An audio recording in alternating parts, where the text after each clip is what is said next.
मैं मुंबई में आया था तो एक बहुत बड़े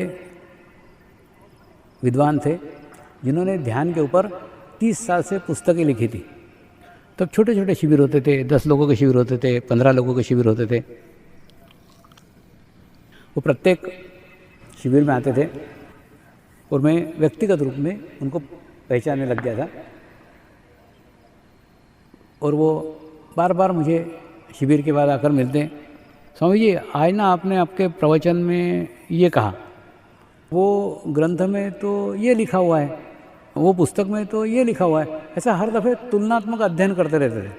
मैंने उनको प्रार्थना की कि मैंने जीवन में कोई पुस्तक पढ़ी हुई नहीं है, इसलिए पुस्तकों का ज्ञान मेरे पास नहीं है। मेरे को जो ऊपर से प्रेरणा मिलती है वो बताते जाता हूँ। तो आप ढूंढो, आप खोजो कि कौन से पुस्तक में क्या लिखा है और मैंने क्या बोला है। ऐसा खूब दिन तक चलता रहा। फिर धीरे धीरे वो मेरे दोस्त बन गए। तो मैंने उनको फिर एक दिन ऐसे ही बोला कि डॉक्टर साहब कल सवेरे 6 बजे मेरे घर पे अंगूठा छाप बन करके आ सकते हो क्या? तो हंसने लग गए। वो बहुत उम्र के थे तो मैं उनका बहुत रिस्पेक्ट करता था, बहुत आदर करता था। तो बोले क्यों? मैंने बोला कल सुबह 6 बजे आओ, फिर मैं बताऊंगा। तो दूसरे दिन सवेरे 6 बजे वो कार लेके आए। उसके बाद में मैं सुबह 6 बजे ध्यान करते बैठा हुआ था, वो भी आ गए, बैठ गए। और उनका भी 1.25 घंटे ध्यान लगा। और 1.25 घंटे ध्यान लगने के बाद में जब वो उठे तो एक तो उठने की उनकी इच्छा नहीं हो रही थी। बाद में बोले स्वामी जी मैं 30 साल से पुस्तकें लिख रहा हूँ ध्यान के ऊपर, लेकिन इतना अच्छा ध्यान मेरा आज तक कभी नहीं हुआ। आज ये ऐसा क्यों हुआ? तो मैंने उनको बताया कि आज आप ज्ञान छोड़ करके आए हो, इसलिए आप समर्पित हो गए। देखिए ये पुस्तक का जो ज्ञान है ना, ये आपको परमात्मा तक पहुंचा सकता है, परमेश्वर का अनुभूति नहीं करा सकता। अगर आपको अनुभूति कराने का है तो आपको समर्पित होना पड़ेगा। आज आप पुस्तक का ज्ञान छोड़ करके आए, आज आप अंगूठा छाप बन करके आए, और अंगूठा छाप बन के आने के कारण आज आपको एक अनुभूति हुई और आपको ध्यान लगा। जैसे आप कार लेके आए हो, कार लेके मेरे घर में घुस गए क्या? नहीं, कार बाहर खड़ी करी और धीरे धीरे धीरे धीरे धीरे धीरे पैदल पैदल घर में आए। ठीक उसी प्रकार से पुस्तकों के साथ हम परमेश्वर तक पहुंच सकते हैं, परमेश्वर को पा नहीं सकते। अगर आपको परमेश्वर तक पहुंचने का है पुस्तकों का सहारा लो, अगर परमेश्वर के पाने का है तो जीवंत गुरु का सहारा लो। अनुभूति आवश्यक है। जैसे पुस्तकों के अंदर गाय का चित्र होता है, तो गाय के चित्र के द्वारा हम जान सकते हैं गाय लाल रंग की होती है, सफ़ेद रंग की होती है, गाय को 4 पैर रहते हैं, गाय को एक पूँछ रहती है, 2 सींग रहते हैं, गाय दूध देती है, दूध मीठा मीठा लगता है। सब वर्णन पुस्तकों में लिखा हुआ है, सब हम पढ़ सकते हैं, सब जानकारी प्राप्त कर सकते हैं। लेकिन आपकी अगर इच्छा हो गई कि वो दूध पीने का है, तो पुस्तक की गाय दूध पिला सकती है क्या? नहीं पिला सकती। तो पुस्तक की गाय दूध इसलिए नहीं पिला सकती क्योंकि वो अनुभूति है, उसके लिए जीवंत गाय चाहिए।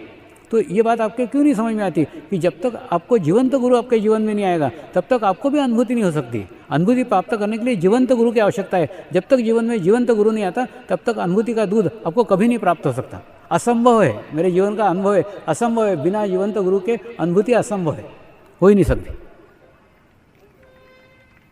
जब तक मेरे भी जीवन में किसी जीवंत गुरु का आगमन नहीं हुआ तब तक अनुभूति मुझे भी प्राप्त नहीं हुई। तो मैं भी इच्छा करता हूँ कि आपके प्रत्येक के जीवन में जीवंत गुरु का अनुभव प्राप्त हो। वो अनुभूति को आप आदर के साथ, रिस्पेक्ट के साथ, रिसीविंग के साथ, गुणग्राहकता के साथ ग्रहण करो। और ग्रहण करने के बाद में उसकी साधना करो, उसका अभ्यास करो। अभ्यास करने के बाद में 45 दिन करके देखो। 45 दिन अगर सामूहिकता में कर सकते हो सामूहिकता में करो, नहीं कर सकते हो तो जिसे सूर्य के उदय के दफ़े का बताया वैसा करके देखो। और 45 दिन अनुभव आने के बाद फिर आपको अगर अच्छा लगा कि आपके कुछ प्रश्न छूट रहे हैं, आपकी कुछ परिस्थिति बदल रही है, आपका कुछ स्वभाव बदल रहा है, आपके अंदर कुछ चेंज आ रहा है, आपको अच्छा लग रहा है, प्रसन्नता लग रही है, तो आप इस ध्यान को कंटिन्यू रखो। और अगर नहीं लग रहा है तो शांत मत बैठो। आज आपके जीवन में मैं आपको जगाने के लिए आया हूँ। फिर आप आपके गुरु को खोजो, शांत मत बैठो, फिर उस गुरु के खोज में निकल जाओ। जो गुरु को खोजना आपके जीवन का जन्म सिद्ध अधिकार है, क्योंकि गुरु कोई शरीर नहीं है, गुरु कोई व्यक्ति नहीं है। अगर मेरे माध्यम से मिलता है मेरे माध्यम से ग्रहण करो, नहीं मिलता है उस गुरु के खोज में निकल जाओ। क्योंकि गुरु के खोज तक, गुरु तक पहुंचने तक सारा जीवन व्यर्थ है। वो पहुंचने के बाद में वास्तव में आध्यात्मिक जीवन की शुरुआत होती है। आध्यात्मिक का सूर्योदय होता है। सूर्योदय तब होता है जब आपके जीवन में कोई अनुभूति का सूरज उगता है। ऐसी अनुभूति आज हम करने जा रहे हैं। एक पद्धति, जो पद्धति केवल राजपीपला में नहीं, केवल गुजरात में नहीं, केवल भारत में नहीं, केवल एशिया में नहीं, विश्व के अलग अलग देशों में, अलग अलग कोनों में, अलग अलग देश के, अलग अलग जाति के, अलग अलग धर्म के, अलग अलग रंग के लोग अपना चुके हैं, अनुभव प्राप्त कर रहे हैं, अनुभूति प्राप्त कर रहे हैं। ये सारे लोग जब आश्रम में एकत्र होते हैं तो वास्तव में ऐसा लगता है कि हमारे पूर्वजों ने जो कल्पना की थी वसुंधैव कुटुंबकम, वो कल्पना साकार उस आश्रम में होती है। तो ध्यान ही एक ऐसा मार्ग है जिस मार्ग से मनुष्य को मनुष्य के साथ जोड़ा जा सकता है। ये जोड़ने वाला कार्य है। इसके अंदर आपका देश, आपकी भाषा, आपका रंग, आपका लिंग कुछ भी बाधक नहीं है। आप कहीं पे भी हो, जहाँ भी हो, वहीं रहो। वहाँ से सिर्फ जीवन में इसको जोड़ लो। जोड़ने के बाद में आपके जीवन में जो अच्छा है वो रहेगा, जो बुरा है वो छूट जाएगा। तो आज हम उसके ऊपर चर्चा क्यों करें कि कौन सी चीज़ अच्छी है और कौन सी चीज़ बुरी है। क्योंकि इसके ऊपर हम चर्चा करने लग जाएंगे तो सारी रात चर्चा कर सकते हैं, फिर भी उसका कोई निष्पन्न नहीं निकलेगा। इसलिए अच्छा है कि आप परमात्मा को अपने जीवन में जोड़ लो। आपके जीवन में जो अच्छा है वो रहेगा, जो बुरा है वो छूट जाएगा। जैसे कल्पना करो कि मैं एक कमरे के अंदर बैठा हुआ हूँ और मैंने एक सांप को पकड़ के रखा हुआ है और सांप को गलती से पकड़ के रखा है, रस्सी समझ करके सांप को पकड़ा है। आप बाहर से चिल्ला रहे हो, स्वामी जी आपने सांप को पकड़ा है, आपने सांप को पकड़ा है। लेकिन मैं नहीं मान रहा हूँ, क्योंकि मेरी गलत फहमी है कि ये सांप नहीं रस्सी है। लेकिन आप में से अगर कोई एक व्यक्ति अंदर आता है और अंदर आकर लाइट जला देता है, तो जैसे ही लाइट जला देता है तो क्या होता है, लाइट के प्रकाश में मुझे खुद दिखने लग जाता है कि ये मैंने गलती की है, ये मैंने इसको रस्सी समझी थी, वो रस्सी नहीं सांप है, खट से मैं छोड़ देता हूँ। ठीक उसी प्रकार से जब आपकी आत्मा प्रकाशित होगी, जब आपको अनुभूति होगी, तो अनुभूति होने के बाद में जो जीवन में आपने बुरी चीज़ें अच्छी है करके पकड़ के रखी है, वो सारी चीज़ें छूट जाएंगी। तो ऑटोमेटिकली जो अच्छा है वो आपके पास रहेगा, जो बुरा है वो आपके पास से छूट जाएगा। तो कौन सी चीज़ अच्छी है और कौन सी चीज़ बुरी है वो जानने की भी आवश्यकता नहीं है, खुद ब खुद छूट जाएगा। तो वास्तव में आपका आत्मधर्म जागृत हो जाएगा।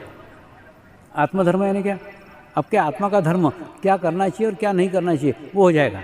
सारे धर्मों में एक ही बात बताई हुई है, सब जगह एक ही बात है, ये करना चाहिए, ये नहीं करना चाहिए, ये करना चाहिए, ये नहीं करना चाहिए, ये करना चाहिए, नहीं करना चाहिए। इतना लंबा है, इतना लंबा है। और हमारे मनुष्य का छोटा सा जीवन है, वो छोटे से जीवन में ये सुनते सुनते सुनते सुनते सारा जीवन ही समाप्त हो जाता है। लेकिन फिर भी अंदर का दीपक नहीं जलता, हमें अभी भी वो ज्ञान नहीं होता क्या करना चाहिए, क्या नहीं करना चाहिए। और समर्पण ध्यान में एकदम पद्धति उल्टी है, इसमें कोई ज्ञान नहीं दिया जाता, क्या करना चाहिए, क्या नहीं करना चाहिए, क्या अच्छा है, क्या बुरा है, कुछ नहीं बताया जाता है। आपको सिर्फ बताया जाता है आप आपके भीतर का लालटेन जला लो। जैसे ही लालटेन प्रकाशित हो जाएगा, लालटेन के आसपास कांच के ऊपर जो दाग हैं, खुद ब खुद वो दाग पहले आपको दिखेंगे, क्योंकि वो आपके पास के हैं, आपके करीब के हैं। वो जितने आपके पास हैं उतने किसी के पास नहीं है। आपको आपके दोष दिखाने की कोई आवश्यकता नहीं है, आपको आपके दोष स्वयं दिखेंगे। होता है सबसे पहला अनुभव क्या बताता हूँ, अच्छा लगना। सबसे बढ़िया अनुभूति यानी एकदम कोई बिजली कौन पड़ेगी ऐसा नहीं है, या अनुभूति यानी कि आप कूद कूद के यहाँ आ जाओगे ऐसा भी नहीं है। अनुभूति यानी अच्छा लगना। परमात्मा की अनुभूति होने के बाद में मन प्रसन्न हो जाता है, मन शांत हो जाता है।